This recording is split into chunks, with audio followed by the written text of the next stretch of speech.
welcome to the podcast. This is Cola and everybody else because I forgot their names. I mean Jack and Walker. I'm just kidding. I'm just You're, kidding. you're like you're like the horrible host at the party. It's like just kidding, just kidding. Um, but yeah, does anybody have a fun fact? Yeah, sure. Uh, the echidna, the little hedgehog-looking animal, actually is one of the few animals that can sleep in the middle of a forest fire. Damn, Sonic Do is they like bury themselves? Sonic is like Yeah, Knuckles, help me! Everything's on fire. And then he's Knuckles is like, it's like, all good. Like, yeah. So basically, they bury themselves.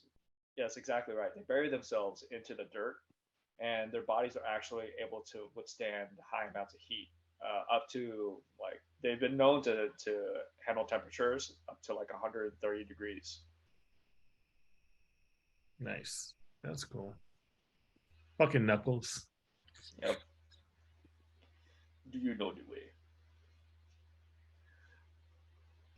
All right, I got a fun fact.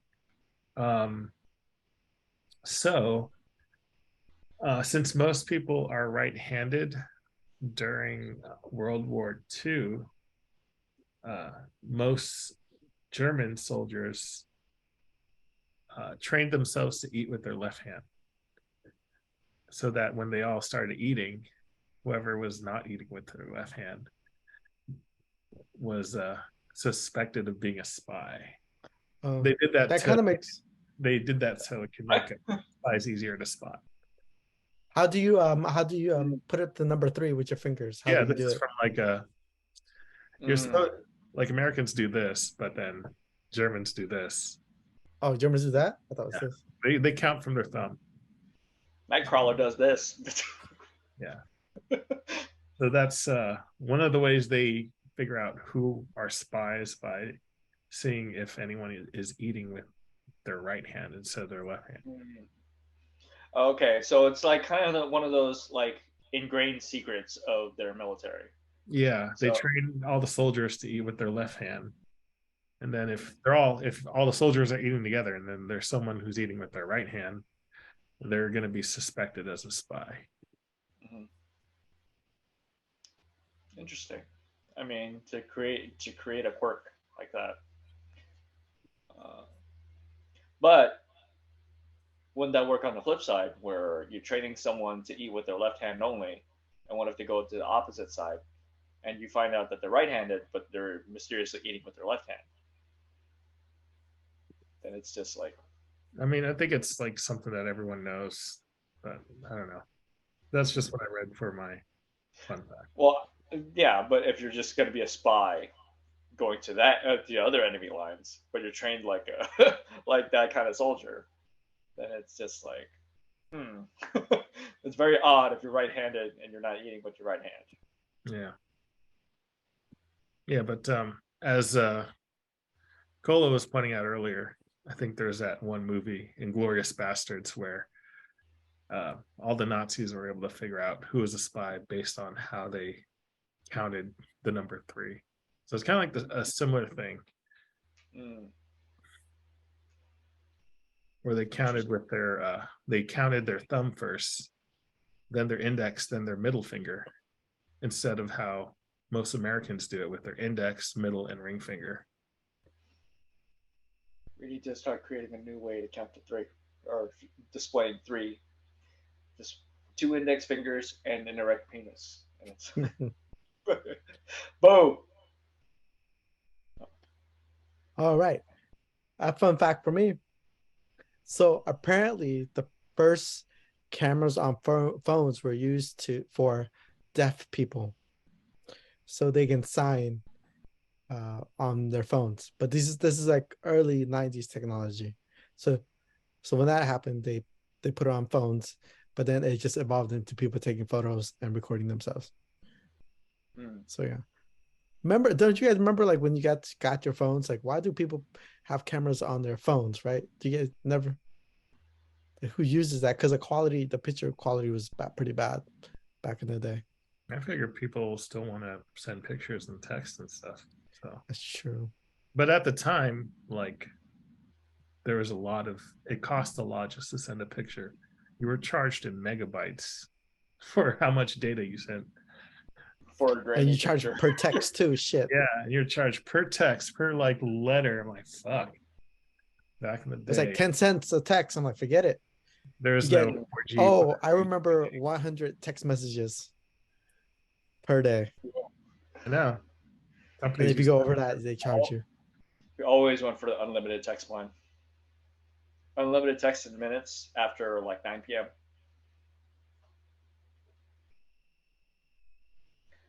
But okay, so the intention was originally for sign language. Yeah, for sign language.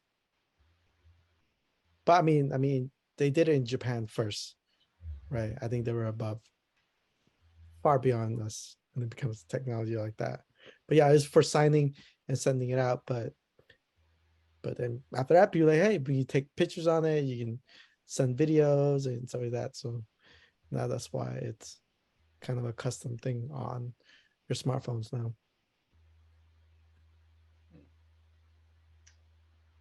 Cool. Like I do everything but talk on my phone. So That's it's a pretty fun fact. How many of you actually came up with your fun facts on the fly? all the time. I just remember this one. I was like, I need something right now. I have a I just list. I have a Mm. list in a file, so I just sort of like, okay, I So got. you know how to operate in a crisis. Speaking of operating in a crisis, today's topic is how we would react in any sort of crises like situations or disasters. Cola, why don't you start? You know, since it's raining and it's flooding in certain areas of my neighborhood, um, you know what? Get that to go bag ready. Just your essentials, your social security card numbers, and just one pack. That's it. And laptop and everything else, you can just toss away. Wait, Like, I'm ready what? for that. What are you talking about? It's a go bag or A to go bag. a bug Just in Oh. out. case something happens, like the house is on fire, Oh, or like a house is on fire, I heard flooding. rain, and then like all of a sudden you just get your to-go bag, your social security card. I'm like, what the fuck is going on? Get your social security card It's because the you raining never out. It's know. raining outside. It's also called. It's not called a to go bag. What It's is it called called? a bug out bag. A I don't bug know. out bag or Yeah, emergency I bag? never even heard of that. or emergency bag. Bug out bag. It's because when you got Bug a. out bag. I don't know why it's called bug Bug out. out? Yeah, it's called bug out bag. Look it up. What? I have never heard of those terms. It's like an emergency bag you'd take when you got to leave real quick in an emergency. And to-go bags are in restaurants. Yeah, to go bags in restaurants.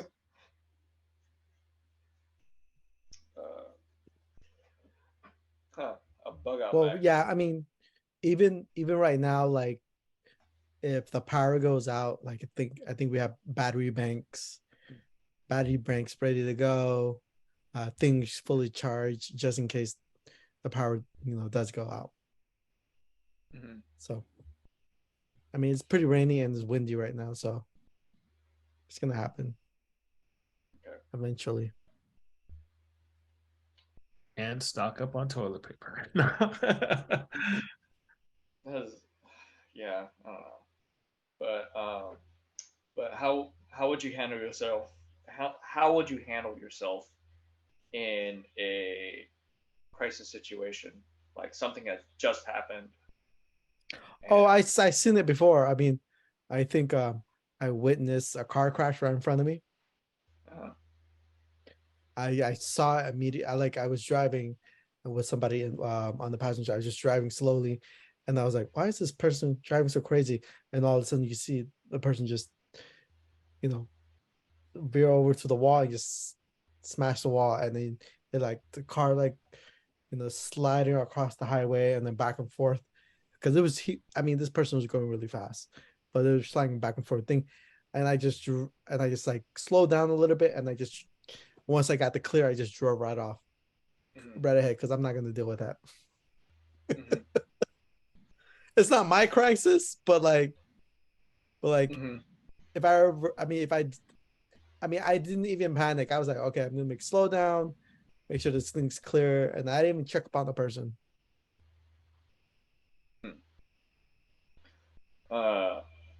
Like at that point, it's just like, yeah, that person driving super fast could have put a lot more people in danger.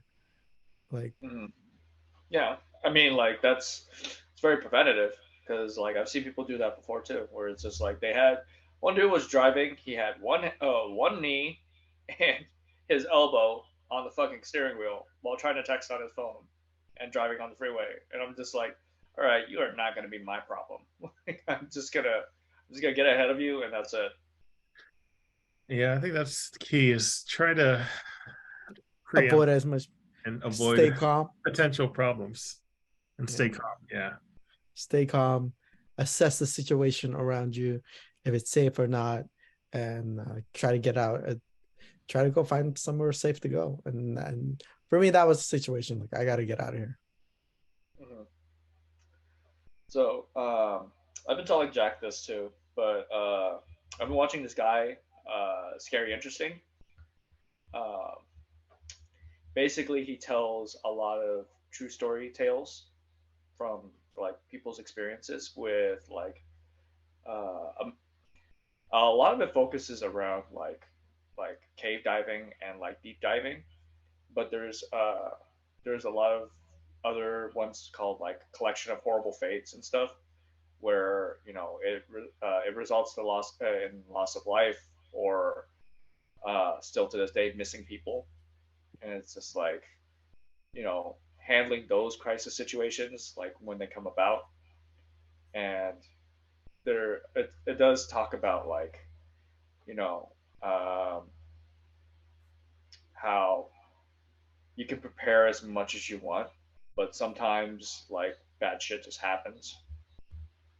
So it's like how like it becomes that much more important on how you deal with it and like what to do in the midst of those panic situations.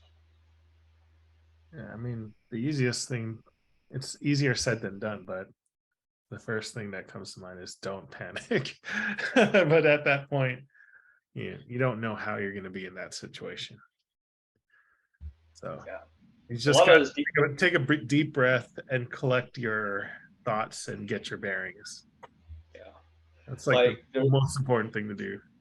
like there was one that talked about like especially like with deep diving like at some there's sometimes because you have a limited amount of time in the water, like your oxygen can only go for so long, and then there's times when you're deep diving and then like if you're not fully aware of your position, like there's a bunch of silt and stuff that covers your peripheral vision to where you can't tell where you are, and then that creates a panic state in even professional divers.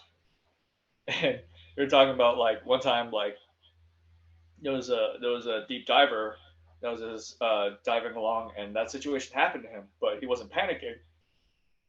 But next thing you know, he's like everything went dark, like everything just became pitch black, and what he didn't realize was that he just got swallowed by a humpback whale.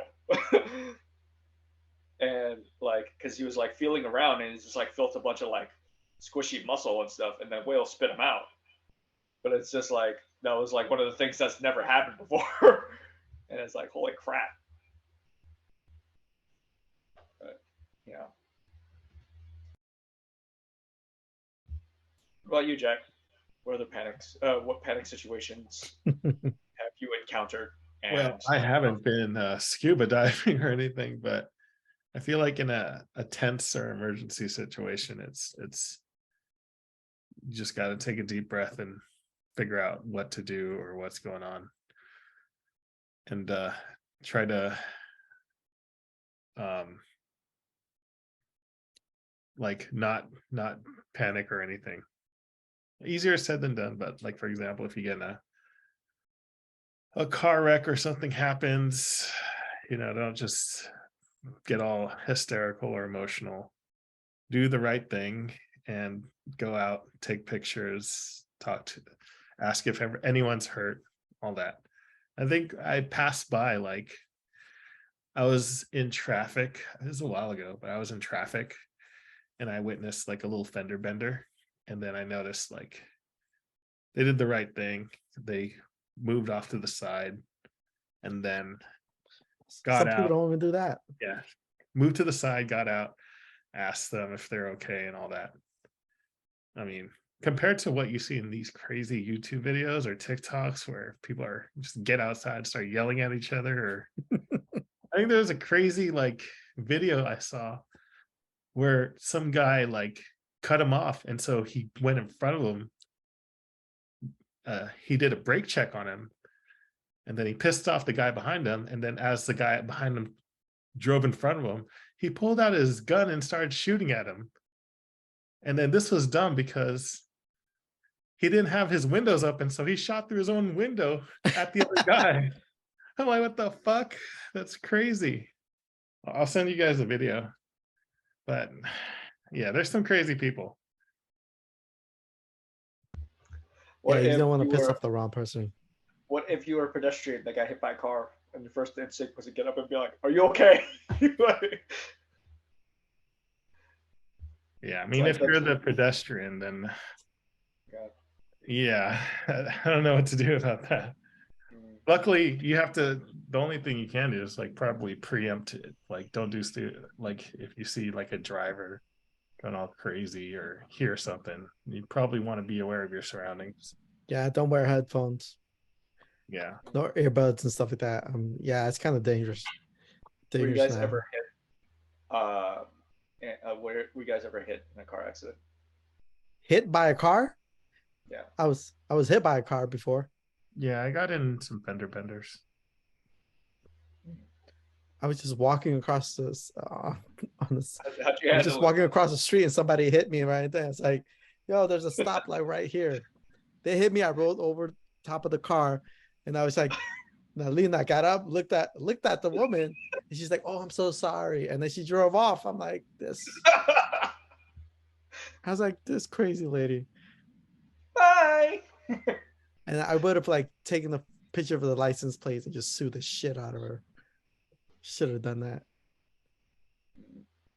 I mean, like, it's just I'm sorry, and then drive off. Like literally Hit and no run. That's other a hit and action. run.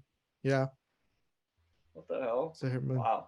But like for me, like I mean, luckily I was able to get up and then walk to work.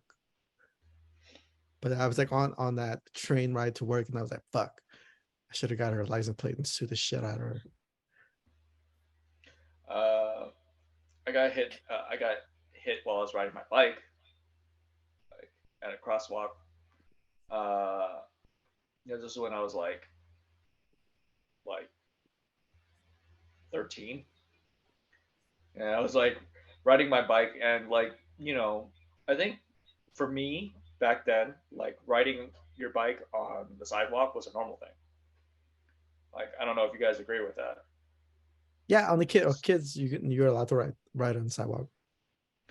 Yeah. So then I was riding my bike on the sidewalk, and I was crossing the crosswalk. Comes this big old van like barreling down the hill. They're not able to stop because they're on a hill, and then they basically like T-bone like into my bike, the front half of my bike, and completely knocked me over. And obviously me being a kid, I had no understanding of like accountability and responsibility for myself and other people. So I just got up and like, what the fuck? And I just rolled off. Like nothing happened. And then there's probably like a whole bunch of eyewitnesses and just like, oh my god, is that a kid okay? Like you only hit the front of the bike, right? Yeah, he hit the front of the bike. There was like barely any contact with my body in that instance. But it's just like, if I were older, I'd be like, man, motherfucker, you paid for my bike. It's like $30, but you pay for my bike. Did the guy even stop and say, "Are you all right?" Oh, no, because it was Mexican. Like it's like he could easily have played like the whole like I don't speak English card. I mean, if he wanted to.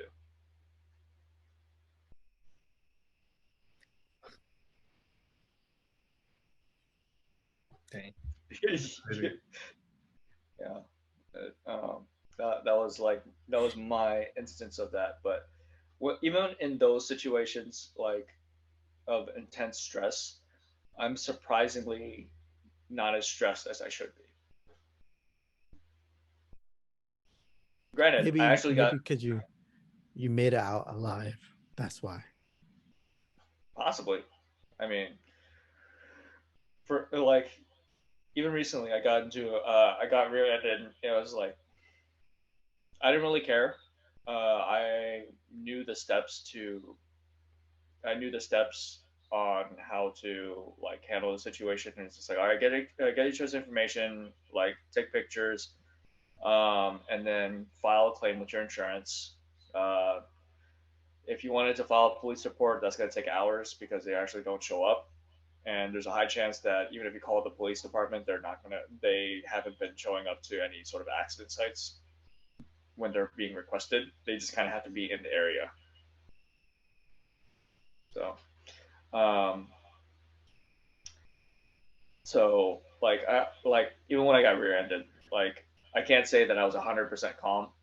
It was like because when I got hit, I was still feeling the effects of the hit. So like my hands were sort of trembling and stuff like that. My back and my neck went numb like instantly. So I'm just like it's really something that you do not expect in your day. So it's like you're trying to process everything that's going on. How fast was the guy going? I'd say he probably was going like 15, 20, but he was in a much bigger car. So I mean, he hit my car hard enough to damage his car. So that kind of tells how fast he was going. And my car is actually like a small car and very like brittle compared to like this big bulky truck. Yeah. So yeah. Well, so I remember Cola like you were you were in the middle of a fire on the freeway and all you did was just like send me videos and pictures of the fire. No, I wasn't. I wasn't. I wasn't driving. I wasn't Oh, driving. It was the other guy. The guy who was driving me was driving, and I just recorded the whole thing. I was like, the driver was super calm. He's like, "Okay, let's drive through the fire. Let's drive. We drive through the smoke because we couldn't see anything, so he just drove right through the smoke. This was during the time there was all those fires going on, right? Yeah, so he drove right through the smoke, but like we didn't see anything. He just kept going, Holy. and I was it like, was it was it was really weird because like with all the smoke and the soot, it was just like everything was sepia tone. I remembered when there was fires from another place and they transferred over into the city, and it was just everything was just blanket red. Right, it was ridiculous. Like I mean, back then I should have thought about wearing a mask and stuff like that, but I mean, it was blanket red, and it was COVID that happened and stuff like that. Like even when COVID happened, I didn't even wear a mask until and they're like, oh, yep, they're telling everybody at work to stay home. Blah blah, and people are dying and getting sick and stuff like that. And then it's like after 2 months, it's like, oh, yep, this is real.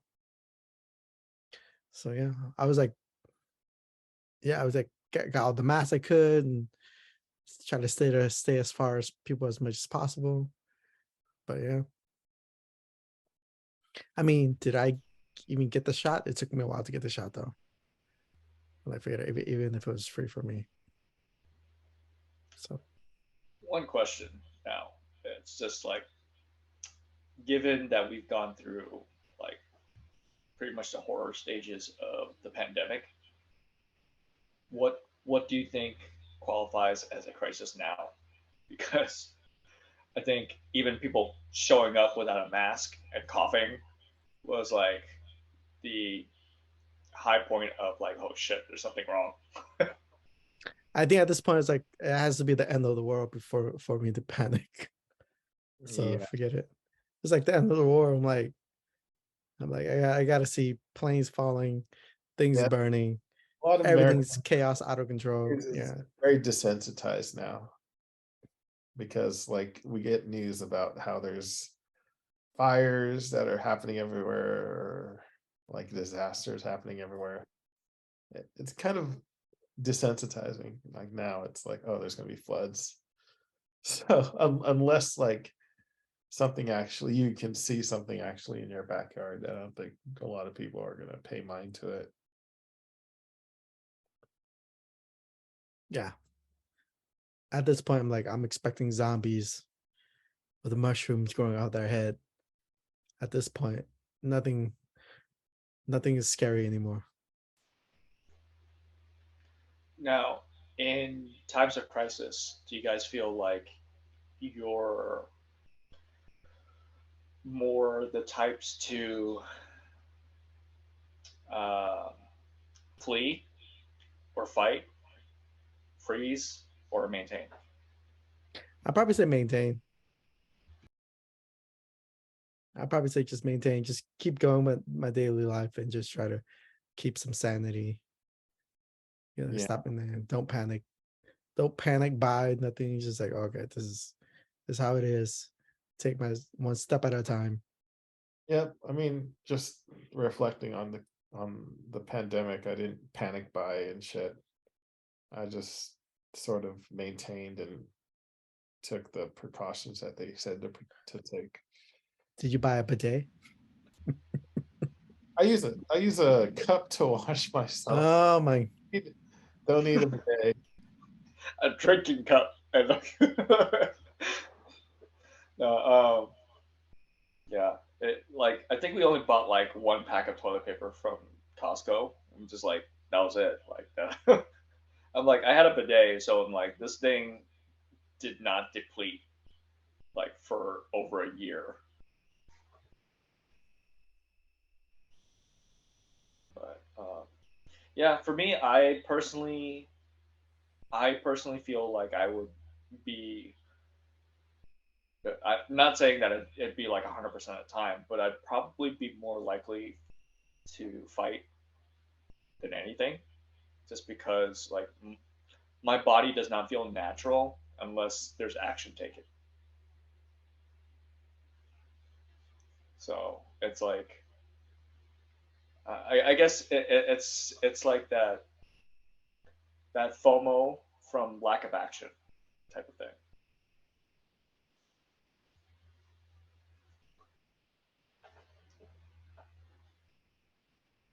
But yeah. FOMO of lack of action. So like Yeah. when I don't know when certain events come up in your life and like kind of like that story you're talking about when you got hit by the car, you're just like I should have just brought my phone and just like you know like took a picture of her license plate and sued the shit out of her. It's like one of those things. It's just like when the lack of action leads to those kinds of regrets, and it's like that's kind of where my mind and body instinctually act, where it's just like, all right, well, shit. What if I don't take action now, then I'm probably not going to be able to relive this moment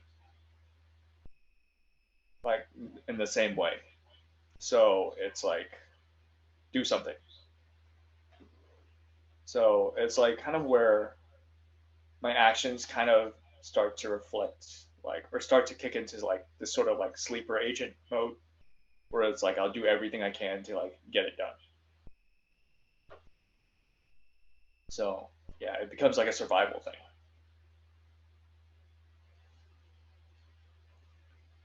So perfect. Well, good example of this would be one morning when at 5 a.m. I was getting up to use the bathroom, and then I was getting up to use the bathroom, and I went to go check on my pets. I saw my wife was asleep in the bed, so this is literally not just within the span of like 20 seconds. So I'm making my way back to the bathroom, and I'm walking in my hallway. I didn't hear my wife move at all, and all of a sudden I see this dark figure just sort of like like slide down the hallway, like how usually when people are walking, there's some sort of like arc to their walk, so then they have like sort of like a bounce to their step. My wife doesn't have that. She has a very elegant way of walking. So my instinct in that measure was that something just made it into my house. I don't know what the fuck it is, but my first instinct was to punch it. I didn't punch my wife, but it was one of those things where it was like, like I was like 2 seconds away from doing it because I had a fist cocked back. But I've never felt myself react so quickly to that sort of situation.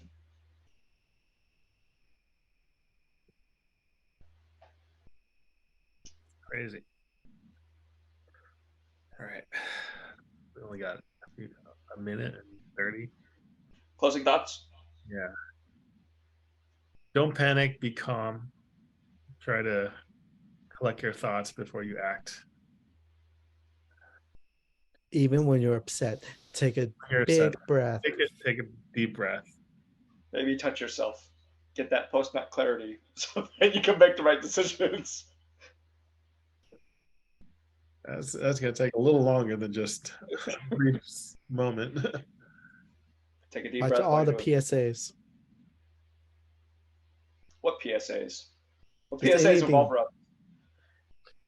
A whole bunch of PSAs. Like, for family emergencies, call this number. For an earthquake.